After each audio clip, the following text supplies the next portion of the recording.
जय श्री राधे, जय श्री श्याम। आज हम बड़ी ही सुंदर एक कथा वर्णन करने वाले हैं। तो अब हम आगे की कथा वर्णन करते हैं कि जब मच्छिंद्रनाथ जी राजा त्रिविक्रम के शरीर से निकल करके अपने दिव्य योगी शरीर में प्रविष्ट हो गए, तो उधर महल में रानी जब जगी, रानी ने राजा के शरीर को ऐसे ही मुर्दे के समान देखा। शरीर को हिलाया तो पाया कि मुर्दे में, उस शरीर में तो प्राण ही नहीं है। रानी रुदन करने लगी, रोने लगी कि इधर उनके पुत्र धर्मनाथ भी बार बार रोने लगे, रुदन करने लगे। रानी ये समझ गई कि दिव्य योगी मच्छिंद्रनाथ जी अपने दिव्य शरीर में चले गए हैं। अब रानी ने जब ये बात मान ली तो अपने पुत्र धर्मनाथ को समझाने लगी कि बेटा, तुम्हारे पिता की मृत्यु नहीं हुई, बल्कि तुम्हारे पिता तो सदैव से अमर हैं और सदैव ही अमर रहेंगे। जब ये बात धर्मनाथ ने सुनी तो बोले, माता मेरे पिता किस कारण से सदैव अमर हैं? सारी घटना जब धर्मनाथ को बताई तो धर्मनाथ सुनकर के बड़े प्रसन्न हुए और उसी शिवालय में जा पहुँचे जहाँ मच्छिंद्रनाथ जी ठहरे हुए थे। अब मच्छिंद्रनाथ जी के चरणों में प्रणाम किया, प्रार्थना करी और उन्हें महल लेकर के आए। कहा कि प्रभु अब कुछ दिन के लिए आप यहाँ पर रहें। तो मच्छिंद्रनाथ जी, गुरु गोरखनाथ जी और चौरंगीनाथ जी तीनों उस महल में कुछ दिनों तक विराजमान रहे। अब धर्मनाथ कहने लगे, पिताश्री मैं तो आप ही के साथ जाना चाहता हूँ, मैं तो अब आप ही की शरण में हूँ, आप ही मुझे अपने साथ ले चलिए। तो मच्छिंद्रनाथ ने कहा कि बेटा धर्मनाथ, हम तुम्हें अवश्य लेने आएंगे, लेकिन 12 वर्ष बाद। 12 वर्ष तक तुम अपने इस राज्य को पूर्णतः रूप से निभाओ। अब जब ये बात मच्छिंद्रनाथ जी ने कही तो सुन करके बड़े प्रसन्न हुए धर्मनाथ और इधर मच्छिंद्रनाथ जी चल दिए। तो गोरखनाथ और चौरंगीनाथ भी उनके साथ चलते रहे। अब वहाँ जा पहुँचे जहाँ गोरखनाथ जी ने एक किसान पुत्र जो 10 वर्षीय यानी जो 10 साल का बालक था, जिसे गुरु गोरखनाथ जी ये कह करके गए थे कि तुम सबसे प्रिय वस्तु हमें दे दो।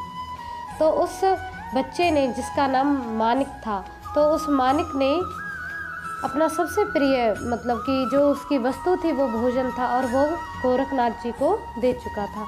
इस कारण से उसका शरीर मानो सूखकर लकड़ी हो गया।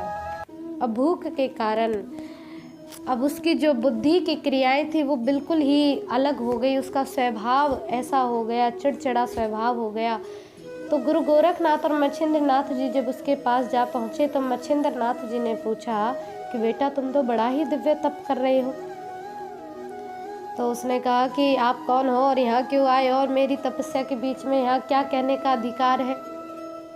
बार बार जब मच्छिंद्रनाथ जी को ताड़ने लगा तो मच्छिंद्रनाथ और चौरंगीनाथ जी एक वृक्ष के नीचे जा बैठे, लेकिन गुरु गोरखनाथ जी वहीं पर खड़े रहे। गुरु गोरखनाथ जी समझ गए कि इसकी बुद्धि की क्रियाएं भूख के कारण थोड़ी सी बिगड़ गई है। तो गोरखनाथ जी ने क्या लीला करी। गोरखनाथ जी ने कहा कि आप तो इतने तपेश्वरी हो और मैं तो आपको अपना गुरु बनाना चाहता हूँ, आप तो गुरु बनने योग्य हो।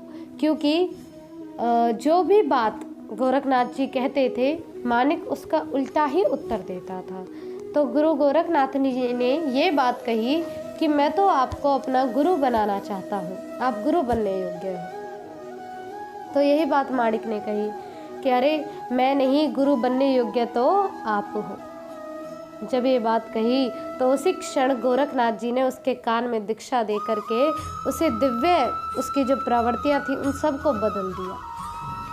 अब उसकी प्रवृत्ति जैसे ही बदली तो चरणों में लेटा, मच्छिंद्रनाथ जी को प्रणाम किया, चौरंगीनाथ को प्रणाम किया, इत्यादि प्रणाम करते हुए अब जब आगे चलने लगे तो मच्छिंद्रनाथ ने कहा अब इसका नाम कुछ और रखना चाहिए। तो उस माणिक का नाम बदल के रखा अड़भंगनाथ जी। अब अड़भंगनाथ जी दिव्य भाव से वर्णन करते हुए गोरखनाथ जी ने कहा कि तुम यहाँ पर तपस्या करो और 12 साल के लिए। अब गुरु गोरखनाथ जी ने कहा कि बद्रीनाथ में जाकर के तप करो और तुम्हारा जीवन वहीं जाकर के सफलता को प्राप्त होगा। ये बात सुनकर के अड़भंगनाथ जी बड़े प्रसन्न हुए और प्रभु इच्छा से और गुरु इच्छा से वहाँ जाने के लिए तैयार हुए।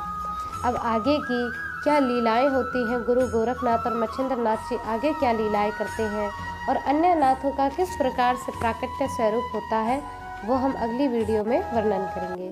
तब तक के लिए आप ऐसे ही दिव्य कथाओं को श्रवण करते रहें, आनंदित रहें, प्रसन्न रहें। जय श्री राधे, जय श्री श्याम।